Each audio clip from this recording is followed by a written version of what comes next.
Your dream when you were growing up, what did you want to be? I wanted to be a housemaid. A housemate. Maid. Katulong. Helper. Kala ko po housemate ng PBB. Gusto mo noon maging kasambahay? Yes. Hindi iisipin ng marami yan. Ano po kasi yung helper na naging nanay-nanayan ko. Na-inspire talaga ako sa mahal na mahal ko po kasi siya.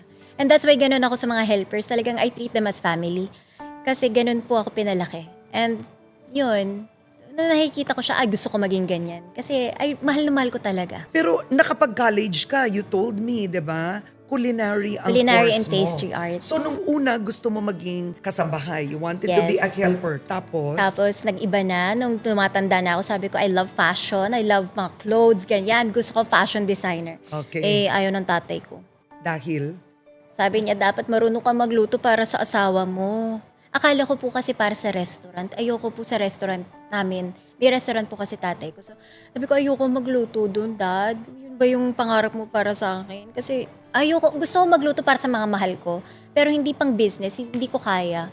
Sabi niya, hindi. Kailangan mo lang matuto magluto kasi importante yun pag mag-aasawa. So grabe rin. Pero po sa lahat po na magkakapatid, ako lang yung pinilian niya ng course. Sila bahala sila kung anong gusto. Ako, sabi ko, Dad, it's so unfair. Hindi naman niya ako favorite. Hindi ko alam bakit.